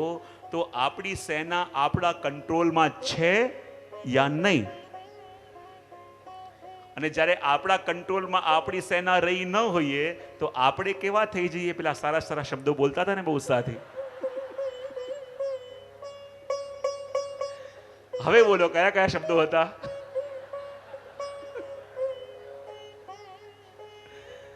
અસહાય, ગુલામ, સ્લેવ, નિર્બળ, પાંગડો. કારણ કે આપણી સેના શું છે? બોલે આપણી ઇન્દ્રિયો. પણ આપણી અંદર આપણું શાસન ચાલે છે કે આપણી ઇન્દ્રિયોનું? અને સેના કંટ્રોલમાં હોય કોને કહેવાય? જેમ પહેલાના રાજા હિટલર હતો, એ કહે સેનાને કે ઉપરથી કૂદી જા, તો એના સૈનિકો ક્વેશ્ચન ન કરે, ઉપરથી કૂદી જાય. અને આપણી દશા એવી છે કે આપણે આપણા સૈન્યને એટલે કે આપણી ઇન્દ્રિયોને આદેશ જ્યારે કરીએ તો એ બધું કરશે, પણ આપણે જે કહીએ એ કરવા તૈયાર. બહુ સરસ. જ્યારે આપણે આપણા આંખોને કહીએ કે આ જોવાનું નથી, પણ આપણી આંખો કે મારે તો. બહુ સરસ. આપણે આપણા કાનને કહીએ કે આ સાંભળવાનું નથી, પણ આપણા કાન કે મારે તો આ સાંભળવું છે. આપણે આપણી જીવાને કહીએ કે આવું બોલવાનું નથી, પણ આપણી જીવા કહે કે મારે તો આજ બોલવાનું છે. આપણે આપણા મનને કહીએ કે ઉત્તર તરફ જા, પણ આપણું મન તો હંમેશા દક્ષિણમાં. મને એમ કે પૂર્વ પશ્ચિમ કહેશો, બિલકુલ અપોઝિટ. મને એમ કહે પૂર્વ કહેશો કે પશ્ચિમ કહેશો, થોડું ઘણું ચૂકતું હોય, પણ આ તો દક્ષિણ આવે કે ઉત્તર જવાનું કહીએ ને, આમ દક્ષિણ તરફ ભાગે. તો આપણી દશા કેવી થઈ જાય પછી? આપણી દશા કેવી થઈ જાય? કારણ કે આપણી સેના આપણા કંટ્રોલમાં નથી. બોલે કેમ? કારણ કે રાજા છે અંદર અને સેના ક્યાં જુએ છે? આંખો બહાર જુએ છે, જીવા બહાર બોલે છે, કાન બહારનું સાંભળે છે, નાસિકા બહારની સ્મેલ લે છે. તો આપણો રાજા છે ભીતર અને સેના છે બહાર. અને સેના બહાર હોવાને કારણે આ રાજા સાથે એનો કનેક્શન કટ થઈ ચૂક્યું છે. અને રાજા સાથે કનેક્શન કટ થઈ ચૂક્યું છે, અને એટલા માટે રાજાનો આદેશ એ સેના માનવા તૈયાર નથી. અને રાજાનો આદેશ માનવા સેના તૈયાર ન હોય તો ગમે તેટલું તમે કરો પણ જીવનના યુદ્ધને જીતી શકો, કારણ કે સેના કંટ્રોલમાં નથી. અને સેના કંટ્રોલમાં કરવું હોય તો શું કરવું પડે? સૌથી પહેલા આપણી ઇન્દ્રિયો રૂપી સેનાને રાજાની સન્મુખ કરવી પડે. અને ઇન્દ્રિય રૂપી સેના જ્યારે રાજાના સન્મુખ થાય પછી એ રાજાને ઓળખે અને રાજાના કયામાં આવે. કારણ કે ઇન્દ્રિયો જુએ છે બહાર અને રાજા છે ભીતર. તો બહાર જોવા માટે ટેવાયેલી આ ઇન્દ્રિયોને અંદર રહેલા રાજા સાથે કોઈ કનેક્શન રહેવું નથી. તો જ્યારે કનેક્શન એસ્ટાબ્લિશ જ્યારે થાય ત્યારે રાજાના માને. અને એટલા માટે તો અહીંયા ભગવાન કહે છે કે જ્યારે સામે આકાર દેખાતું હોય અને આપણે આદેશ કરીએ તો પણ એમાં જોડાવા તૈયાર આ ઇન્દ્રિયો ન હોય, પણ જ્યારે સંનિયમ ઇન્દ્રિય ગ્રામમ, કે જ્યાં સામે કંઈ દેખાતું જ ન હોય અને એ વખતે ઇન્દ્રિયોનો નિગ્રહ કરવો શું સહેલું કહેવાય? જ્યાં સામે કોઈ લક્ષ્ય છે અને આપણે ઇન્દ્રિયોને કહેતા હોઈએ કે એનું ચિંતન કર, તો કદાચ ઇન્દ્રિયો માને, પણ સામે કંઈ દેખાતું જ ન હોય, કે જેનો કોઈ આકાર જ ન હોય, અને તમે ઇન્દ્રિયોને કહો કે કોઈકનું ચિંતન કર, તો આ ઇન્દ્રિયો ટેવાયેલી છે શબ્દ, સ્પર્શ, રૂપ, રસ અને ગંધમાં. આ ઇન્દ્રિયોને સામે શબ્દ મળતું હોય, રસ મળતું હોય, રૂપ મળતું હોય તો ઇન્દ્રિયો એમાં નિગ્રહ થાય. પણ આ ઇન્દ્રિયોને નથી રૂપ, રસ, ગંધ કંઈ નથી મળતું, તો પછી આ ઇન્દ્રિયોનો સંયમ અને આ ઇન્દ્રિયોનો નિગ્રહ કરવો એ સહજ વસ્તુ નથી. અને ભગવાન કહે એટલા માટે કે સંયમ ઇન્દ્રિય ગ્રામમ, કારણ કે આ નિરાકારની ઉપાસના માટે સૌથી મહત્વની વસ્તુ આવી જાય કે આપણા ઇન્દ્રિયો ઉપર આપણો નિગ્રહ કેટલો છે. સૌથી પહેલી શરત એ કે પોતે સેના ના કંટ્રોલમાં નહીં, પણ શેના આપણા કંટ્રોલમાં હોય તો આ રસ્તે આગળ વધજો. પણ જ્યાં પહેલો સ્ટેપ જ ખોટો હોય તેમાં જવાની પછી જોખમ ક્યાંથી લેવાય? જ્યારે ઇન્દ્રિયોનો નિગ્રહ કરી શકતા હોઈએ અને ઇન્દ્રિયો આપણા કંટ્રોલમાં હોય તો પછી આ નિરાકાર ઉપાસનાની અંદર આગળ વધાય. બાકી જો પહેલો એકડો જ ખોટો હોય, એકડો જ લખ્યો ન હોય તો પાછળ ગમે તેટલા ઝીરો વધારો એનો કોઈ મોલ ન રહે. અને એટલા માટે કહી દીધું કે સન્યવિંદગ્રામમ સર્વત્ર સંબુદ્ધ. અને એટલા માટે કે જો પેલા નિરાકારનું સ્વરૂપ પણ આપણને બતાવ્યું કે કેવા છે નિરાકારનું સ્વરૂપ, તો કહ્યું અચિંત્યમ. અચિંત્યમ અને અચિંત્યમ એટલે કે જે મન બુદ્ધિનો વિષય નથી. અચિંત્ય કોને કહેવાય? કે જેનું મનથી કલ્પના ન કરી શકાય અને બુદ્ધિ જેના સ્વરૂપને ધારણ ન કરી શકાય. આ નિરાકારનું સ્વરૂપ કેવું છે? બોલે અચિંત્ય. કેવું છે? બોલો તો ખરા. અને અચિંત્ય એટલે જે મન બુદ્ધિનો વિષય નથી, યા મન બુદ્ધિથી પર છે. અને મન બુદ્ધિથી જે પર હોય એનું તમે ચિંતન કેવી રીતે કરી શકો? એનું ચિંતન કરવું પણ સરળ નથી. એટલા માટે કહ્યું ભગવાન અચિંત્ય છે, નિરાકાર. બીજું કહ્યું સર્વત્ર ગમ. અને સર્વત્ર ગમ એટલે જે સર્વવ્યાપી છે. એ કેવા છે ભગવાન? સર્વવ્યાપી. હવે જો ક્યાંક એક જગ્યાએ તમને દેખાય તો તમે એનું સ્મરણ કરો, પણ જે કણકણમાં રહેલા હોય, સર્વત્ર વસેલા હોય, તો એનું સ્મરણ કરવું થોડું અઘરું થાય કે ન થાય? હા કે ના તો પાડો. હવે જુઓ ભગવાન કેવા? બોલે અચિંત્યમ. અને અચિંત્ય એટલે મન બુદ્ધિનો વિષય ભગવાન નથી. કારણ કે મન જુએ, મન એનો અનુભવ કરે અને બુદ્ધિ નિર્ણય કરે તો પછી એની ઓર ગતિ થાય. અને આ તો અચિંત્ય છે. મન એનું કલ્પના કરી શકતો નથી અને બુદ્ધિ એનો નિર્ણય કરી શકતો નથી, તો પછી એ દેખાતા નથી. એવા નિરાકાર ભગવાનનું કદાચ અમે આરાધન કરવા જઈએ તો કઈ રીતે કરીએ? ક્યાંક અમને ઉભેલા દેખાય તો અમારું મન એમાં ખેંચાય, પણ સર્વત્ર જે વસેલા છે તો અમારા મનનો નિગ્રહ અમે કોઈ જગ્યાએ ક્યાંથી કરીએ? કારણ કે જે સાધારણ જીવ હોય એને કોઈ લક્ષ્ય જોઈએ. દ્રોણાચાર્ય નતું પાંડવોને પૂછ્યું કે જો પેલા ઝાડની ઉપર એક પક્ષી છે ને પક્ષીના આંખ ઉપર તીર મારવાનું છે. ભીમને પૂછ્યું તને શું દેખાય છે? બોલે મને આકાશે દેખાય, વૃક્ષે દેખાય, પાંદડાએ દેખાય, ડાલીઓએ દેખાય. કીધું રહેવા દે. યુધિષ્ઠિરને પૂછ્યું, એણે પણ એવું કહ્યું. પણ અર્જુને કહ્યું ના, મને તો ખાલી પક્ષીની એક આંખ દેખાય છે. તો કહે કે તું તીર માર, કારણ કે તું ઓલરેડી તીર મારી ચૂક્યો છે. કારણ કે તારું લક્ષ્ય તને નક્કી છે. તું તીર મારે કે ન મારે હવે ફરક નથી પડતું. મને ખબર છે કે તારું તીર વાગશે, કારણ કે તને તારી પાસે લક્ષ્ય છે. કારણ કે એક જગ્યાએ જ્યારે દ્રષ્ટિ કરી શકાય તો આપણને ખબર પડે કે આને મેળવવાનું છે, આની પાસે પહોંચવાનું છે. હવે એ જ ભગવાન જો સર્વત્ર વસેલા હોય તો સર્વત્ર વસેલાને આપણું મન કેવી રીતે નિગ્રહ કરી શકે, કેવી રીતે એમાં સ્થિત થઈ શકે? અને વળી ભગવાન કેવા છે? બોલે ધ્રુવમ. ધ્રુવમ એટલે જેનો અભાવ ક્યાંય નથી, જે સર્વત્ર રહેલા હોય. એવી એક પણ જગ્યા એવી નથી કે જ્યાં ભગવાનનો અભાવ હોય. અભાવ હોય એવી જગ્યા કોઈ નથી. એટલા માટે ભગવાન દેખાતા નથી. અને ઘણીવાર મારા પ્રવચનમાં કહું ને કે ભગવાન કેવા છે? બોલે ધ્રુવમ. અને ધ્રુવમ એટલે ભગવાનનો અભાવ ક્યાંય નથી. તો ઘણીવાર મારા પ્રવચનમાં પૂછતો હું તો જ્યારે ભગવાન પ્રગટે છે તો ક્યાંથી પધારે છે? આપણે કહીએ ભગવાને પ્રાગટ્ય લીધું, ભગવાન પ્રગટ્યા. તો જ્યારે ભગવાન પ્રગટે ત્યારે ક્યાંથી આવે? હા, ભગવાને અવતાર ધારણ કર્યો. આપણે કહીએ ને કે ભગવાને અવતાર લીધો, તો અવતાર લીધો કે પ્રગટ્યા તો ક્યાંકથી તો આવતા હશે. ક્યાંથી પધારે? હા, કેમ સન્નાટો છવાઈ ગયો? જ્યારે આપણે કહીએ ને ભગવાને પ્રાગટ્ય લીધું, તો જ્યારે પ્રગટે છે તો ક્યાંથી આવે છે? ક્યાંથી? ક્યાંથી? દેવલોક. એ ક્યાં આવ્યું? દેવલોક. એક તો દેવલોક, બીજું ક્યાંથી? બ્રહ્માંડ. બહુ સરસ. પછી હૃદયમાંથી. પછી ભગવાન જ્યારે અવતાર ધારણ કરે, જ્યારે પ્રગટે છે તો ક્યાંથી પ્રગટે છે? એક આવ્યું બ્રહ્માંડમાંથી, એક આવ્યું દેવલોકમાંથી, એક આવ્યું હૃદયમાંથી, બીજું ભગવાને જ્યારે પ્રાગટ્ય લેવું હોય તો ક્યાંથી આવે? આપણે કહીએ ભગવાને અવતાર લીધો, ભગવાન પ્રગટ્યા. પ્રગટ્યા તો આવ્યા ક્યાંથી? એક આન્સર આવ્યું દેવલોક, એક આવ્યું બ્રહ્માંડ, એક આવ્યું હૃદય, પછી બીજું કઈ મનમાં હોય તો કહી દેજો, પછી નિંદર નહીં આવે રાતે. એવું બોલવું તું, એવું બોલવું તું, પણ બોલી ના શકી, બોલી દેજો. ક્યાંથી આવે ભગવાન? કયા લોકમાંથી?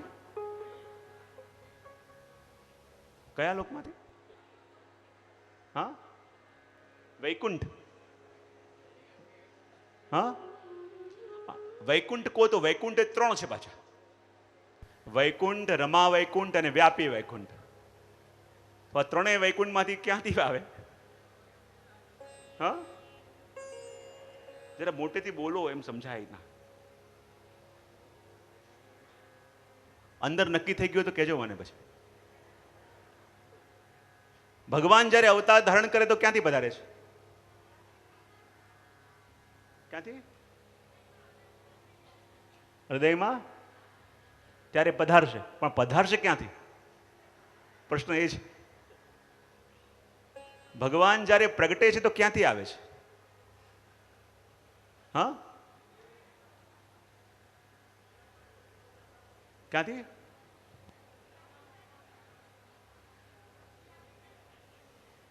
વ્યાપી વૈકુંઠ. બહુ સુંદર. હવે જો પ્રશ્ન મેં પૂછ્યો હતો કે જ્યારે ભગવાન પ્રગટે છે તો ક્યાંથી પધારે છે, તો કોઈએ કહ્યું દેવલોક, કોઈએ કહ્યું બ્રહ્માંડ, કોઈએ કહ્યું વ્યાપી વૈકુંઠ, કોઈએ કહ્યું ફલાણા લોક, કોઈ કે આ લોક, કોઈ કે આ લોક. પણ આપણે કહીએ જો ભગવાનને અહીંયા અવતાર લેવો હોય કે અહીંયા પ્રગટવું હોય તો બીજેથી આવવું પડે, તો શું અહીંયા ભગવાન નતા કે ભગવાને આવવું પડે? આપણા શાસ્ત્રો કહે છે ઈશાવાસ્યમ વિદમ સર્વમ. આ એક પણ પૃથ્વીની અંદર એવો અણુ નથી કે જ્યાં ભગવાન વસેલા ન હોય. અહીંયા ગીતાજી ભગવાન શું કહે છે? ધ્રુવમ. ધ્રુવમ એટલે ભગવાનનો ક્યાંય અભાવ છે જ નહીં. એક પણ એવો અણુ કે એક પણ એવો કણ નથી કે જ્યાં ભગવાન નથી. તો આપણે એમ કહીએ કે ભગવાનને બીજા કોઈ લોકથી આવવું પડે તો પહેલા એ માનવું પડશે કે અહીંયા નતા એટલે આવવું પડ્યું. પણ જ્યારે ભગવાનનો કોઈ અભાવ છે જ નહીં તો પછી ભગવાન બીજે ક્યાંથી આવે છે તો આપણે એ માનવું પડશે કે અહીંયા નતા. તો ભગવાન જ્યારે પ્રગટે છે તો શું કરે છે? બોલે અહીંયા છે તો ખરા, પણ માયાના આવરણને કારણે આપણને દેખાતા નથી. જેમ તમે હવેલીમાં દર્શન કરવા જાઓ અને ટેરો આવેલો હોય એટલે દર્શન થતા નથી, તો એનો મતલબ એમ કરી શકાય કે અંદર ભગવાન નથી? હા કે ના? યદિ ટેરો આવેલો છે, દર્શન થતા નથી, તો તમે એમ ન કહી શકો કે ભગવાન નથી. બોલે ટેરો છે એટલે દર્શન થતા નથી. તો આ ટેરો એટલે શું? બોલે માયાનું આવરણ. અને માયાનું આવરણ કરીને ભગવાન અહીંયા બિરાજેલા છે. અને જ્યારે ભગવાનને પ્રગટવાનું મન થાય તો માત્ર એ સ્થાન ઉપરથી માયાનું આવરણ હટાવી દે, એને જ કહેવાય પ્રભુનું પ્રાગટ્ય, એને જ કહેવાય પ્રભુનો અવતાર. તો અહીંયા કહ્યું કે ધ્રુવમ એટલે કે ક્યાંય ભગવાનનો અભાવ જ નથી. ભગવાન કેવા છે? તો કહ્યું અક્ષરમ. અક્ષરમ એટલે જેનો ક્યારે પણ ક્ષય થતો નથી. ક્યારે પણ ક્ષય થતો નથી. તો જો આપણને લાગે કે ભગવાનનો ક્યારે ક્ષય થતો નથી, તો આપણે કહીએ ને કે આ જેટલા પણ જીવો છે એ બધા જીવો ભગવાનના અંશ ખરા કે નહીં? હા કે ના? શેની હા પાડી? હાની કે નાની? બહુ સરસ. તો જેટલા પણ જીવ છે એ બધા ભગવાનના અંશ છે અને અંશીમાંથી છૂટા પડ્યા છે. બરાબર? હવે જો અંશીમાંથી છૂટા પડ્યા છે તો આપણે કહીએ એક માટીનો દડો હોય, એમાંથી થોડી થોડી માટી છૂટી પડવા લાગે તો પછી એ માટીના દડાનો ક્ષય થયો કહેવાય કે ન કહેવાય? ફરી એકવાર પૂછું છું, વસ્તુ સમજાય છે હું શું કહું છું? એક માટીનો દડો હોય, એમાંથી તમે થોડી થોડી માટી છૂટી કરવા લાગો, એનો અંશ છૂટા પડવા લાગો, તો એ માટીના દડાનો સાઈઝ પહેલા જે હતું એ ઓછું થશે કે નહીં? હા કે ના? અને ઓછું થશે તો પછી એનો ક્ષય થયો કહેવાશે કે નહીં? તો એમ ભગવાન જો અંશી છે અને એમાંથી આટલા હજારો લાખો જીવો છૂટા પડ્યા, તો ભગવાનની અંદર કોઈ ફેરફાર થયો હશે કે નહીં?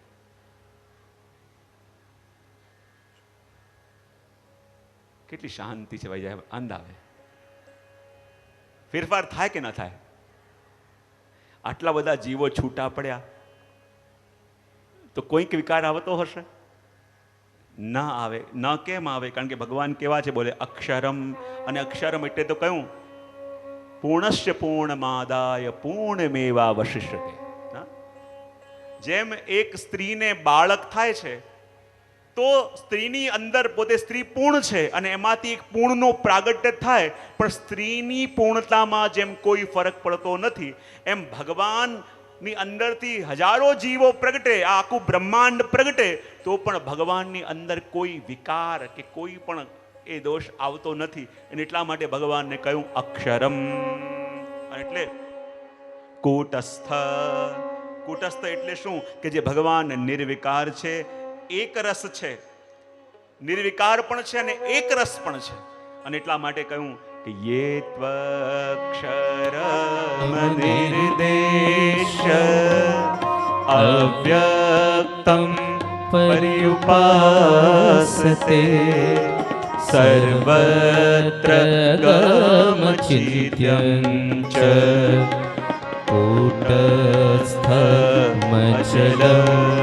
ध्रुवं श्रीकृष्ण शरणं मम जय श्रीकृष्ण शरणं मम जय श्रीकृष्ण शरणं मम जय श्रीकृष्ण शरणं मम. सभी गाइए. श्रीकृष्ण शरणं मम जय श्रीकृष्ण शरणं मम श्रीकृष्ण शरणं मम जय श्रीकृष्ण शरणं मम जय श्रीकृष्ण शरणं मम जय श्रीकृष्ण शरणं मम.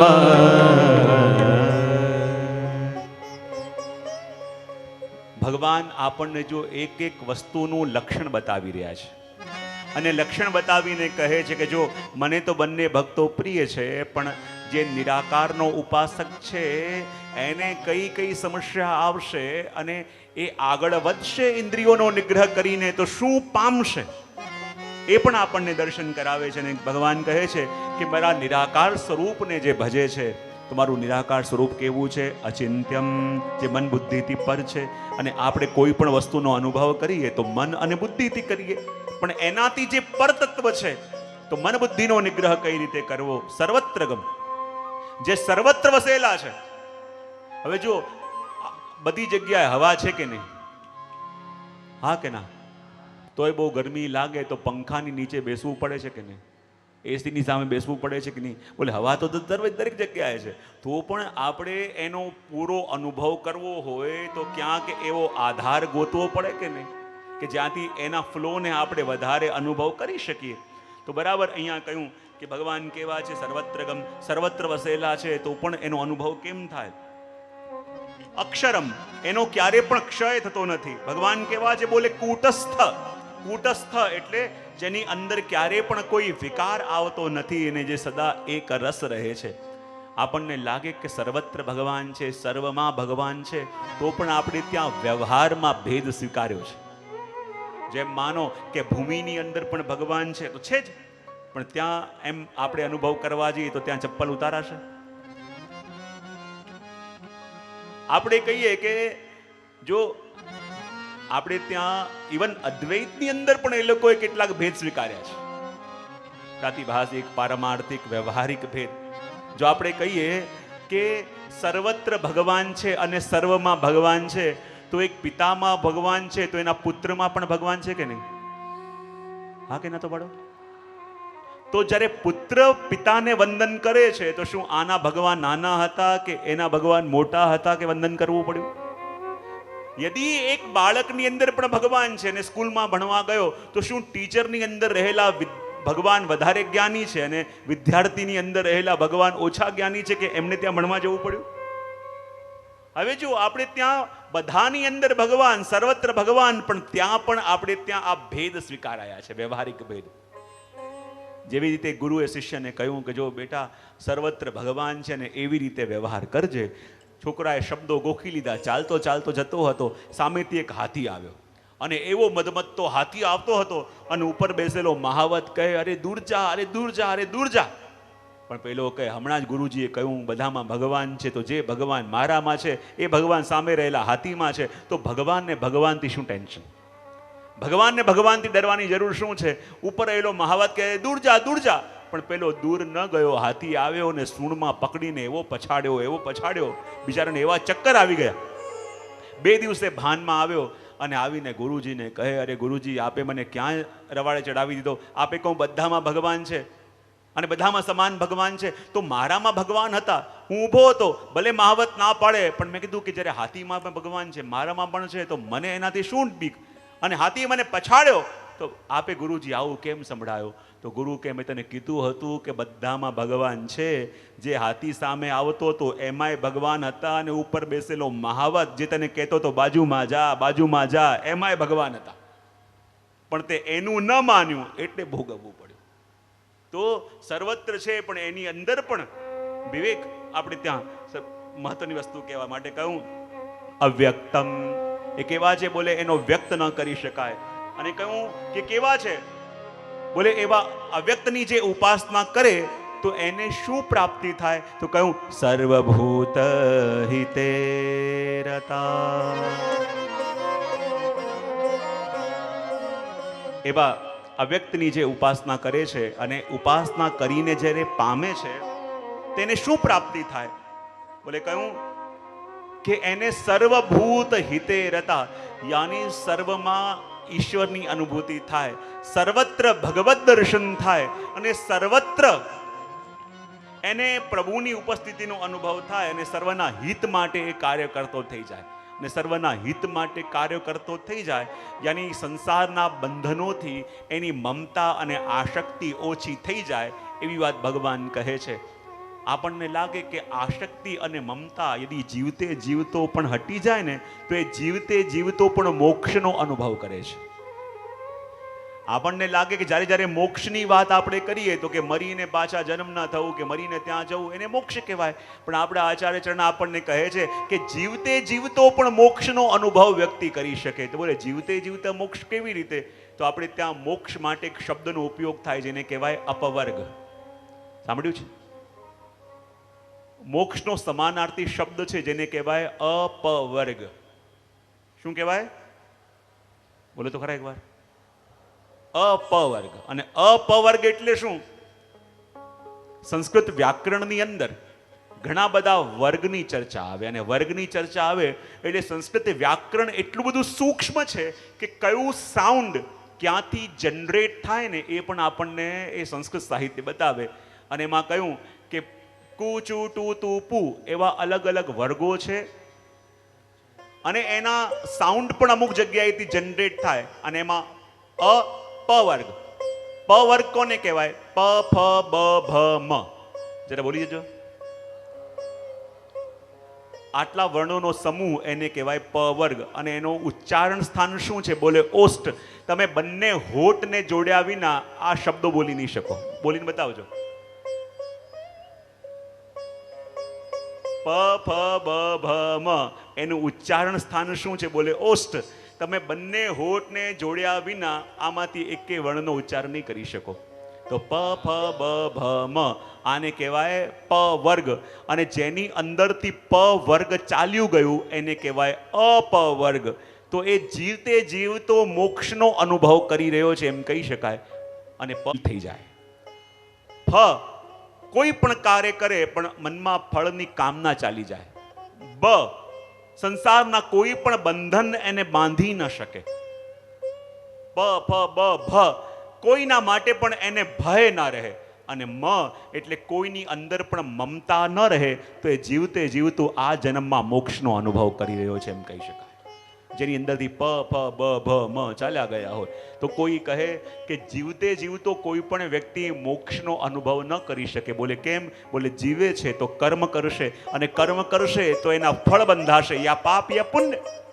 અને જો જીવતો વ્યક્તિ કર્મ કર્યા વિના ન રહી શકે અને કર્મ કરે છે તો એના બંધન બંધાય છે, ને બંધન બંધાય તો પાછું ભોગવવા માટે આવવું પડે. તો આપણા આચાર્યો કહે છે કે જેવી રીતે આ પંખો ફરે છે, બરાબર? હવે આ પંખો ફરે છે તો એનું બિલ આવે કે ના આવે? હા કે ના? તો પાડો. પણ જો આની સ્વિચ ઓફ કરી દેવામાં આવે તો સ્વિચ ઓફ કર્યા પછી પણ આ પંખો થોડી વાર ફરતો રહેશે કે નહીં? હા કે ના? તો પાડો. પણ પછી જ્યારે ફરશે તો એનું બિલ આવશે? કેમ નહીં આવે? પહેલા પણ ફરતો હતો અને હમણાં ફરે છે. હા, હવે બિલ કેમ નહીં આવે? કારણ કે એનું ઇલેક્ટ્રિસિટી સાથે કનેક્શન કટ થઈ ગયું છે, માત્ર પૂર્વના સંસ્કારને કારણે ફરી રહ્યો છે. એમ જેના જીવનમાંથી પ ફ બ ભ મ ચાલ્યું ગયું હોય તો પછી ભલે એ કર્મ કરતો દેખાય તો પણ એના કર્મ ફલો બંધાતા નથી, કારણ કે સંસારના સાથે એનું કનેક્શન કટ થઈ ચૂક્યું છે. માટે એ અવસ્થાને કહેવાય અપવર્ગ. અને કહ્યું કે જે નિરાકારનો ઉપાસક છે એ નિરાકારના ઉપાસકની શું અવસ્થા થાય? તો કહ્યું સર્વભૂત હિતે રતા સંનિયમેન્દ્રિયગ્રામં સર્વત્ર સમબુદ્ધયઃ તે પ્રાપ્નુવન્તિ મામેવ. સર્વભૂત હિતે રતા સર્વભૂત હિતે રતા સર્વભૂત હિતે રતા. હવે જો જે નિરાકારનો ઉપાસક ચાલી શકે, ઇન્દ્રિયોનો નિગ્રહ કરી પ્રભુને મળી શકે, તો એને શું અવસ્થા પ્રાપ્ત થાય? તો અહીંયા કહ્યું સંનિયમેન્દ્રિયગ્રામં સર્વત્ર સમુદ્ધય. એની સર્વત્ર સંબુદ્ધિ થાય. તે પ્રાપ્નુવન્તિ મામેવ સર્વભૂત હિતે રતા. અને સંબુદ્ધિ થાય એટલે શું? એ વસ્તુ જેવી દેખાય છે એવી નહીં, પણ જેવી છે એવી જોવા લાગે. શું કીધું? ખ્યાલ આવ્યો? કોઈ કહ્યું છે ને, don't see the things how they look, see the things how they are. ઘણીવાર વસ્તુ જેવી દેખાય છે આપણે એવી જોઈએ છે, પણ જેવી છે એવી જોઈ શકતા નથી. અને બીજું કયું કે સર્વભૂત હિતે રતા. એ દરેકના માટે હિત થાય એવી રીતે કાર્ય કરતો થઈ જાય છે. આ બંનેનો વિસ્તારથી શ્રવણ દર્શન આપણે કાલે સવારે 9 વાગે કરીશું, કારણ કે સમય આપણો થવા આવ્યો છે. અને પાછું તમારે 3 વાગ્યાથી પાછા અહીંયા આવવાનું છે. હમણાં મોડું કરીશ તો બપોરે મોડા થશું. એટલા માટે આ બંને વિષયોને આપણે કાલે સવારે થોડુંક ચર્ચા કરી કે સર્વત્ર સમબુદ્ધય. સમબુદ્ધિ એટલે શું અને સમબુદ્ધિ કેવી રીતે પ્રાપ્ત કરવી, અને સમબુદ્ધિ પ્રાપ્ત કરીને આપણે કેવી રીતે આગળ વધી શકીએ એનું થોડુંક ચર્ચા આપણે કાલે સવારે કરીશું. તો આજના સત્રને 2 મિનિટ ભગવદ નામ લઈ અહીંયા વિરામ આપીશું. નંદલાલા નંદલાલા નંદલાલા ગોપાલા નંદલાલા નંદલાલા નંદલાલા ગોપાલા. સભી ગાઈએ નંદલાલા જય હો. નંદલાલા નંદલાલા ગોપાલા ગોપાલા નંદલાલા નંદલાલા નંદલાલા ગોપાલા ગોપાલા ગોપાલા ગોપાલા નંદલાલા. જય હો. ગોપાલા ગોપાલા ગોપાલા નંદલાલા. ગોપાલા ગોપાલા ગોપાલા નંદલાલા. જય હો. ગોપાલા ગોપાલા ગોપાલા नंद लाला नंद लाला गोपाला जय गोपाला नंद लाला नंद लाला नंद लाला गोपाला नंद लाला ओ नंद लाला जय हो नंद लाला जय हो नंद लाला गोपाला गोपाला नंद लाला नंद लाला नंद लाला गोपाला गोपाला गोपाला गोपाला नंद लाला ओ नंद लाला नंद लाला नंद लाला गोपाला गोपाला जय हो बधाई तालियों एक साथ है।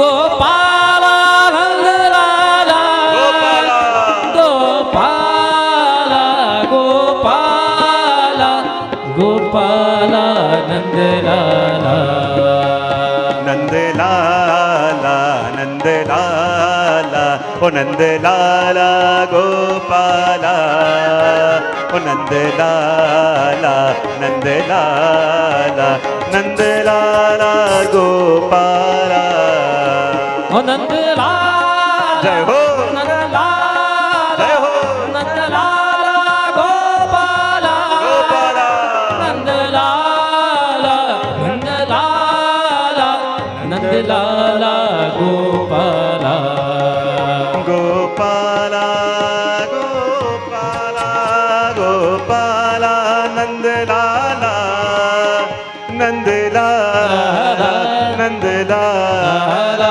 गोंद लाला गोपाला ओ नंद लाला जय हो नंद लाला जय हो नंद लाला गोपाला गोपाला नंद लाला नंद लाला नंद लाला गोपाला नंद लाला नंद लाला ओ नंद लाला गोपाला नंद लाला नंद लाला नंद लाला गोपाला नंद लाला जय हो नंद लाला जय हो नंद लाला गोपाला गोपाला नंद लाला ओ नंद लाला नंद लाला गोपाला गोपाला गोपाला गोपाला नंद लाला हो हो हो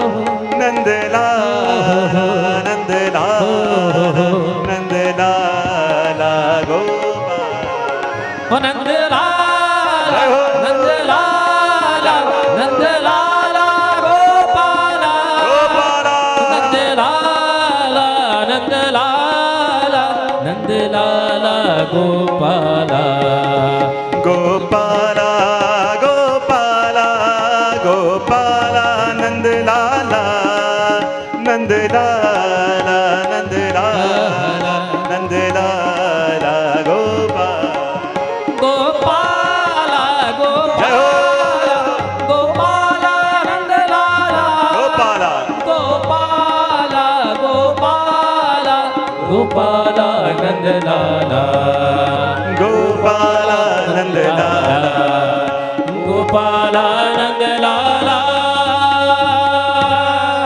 बोलिए कृष्ण कन्हैया लाल की जय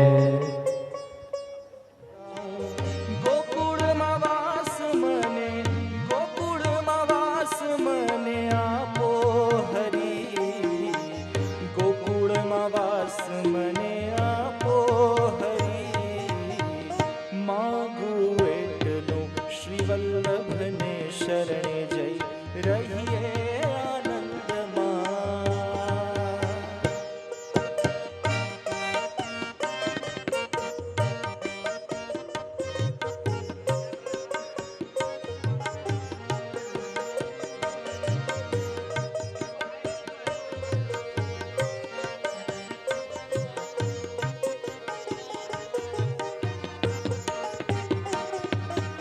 વૈષ્ણવનો સંગ થાય તન મન ના દોષ જાય વૈષ્ણવનો સંગ થાય તન મન ના દોષ જાય મિથ્યા પ્રપંચ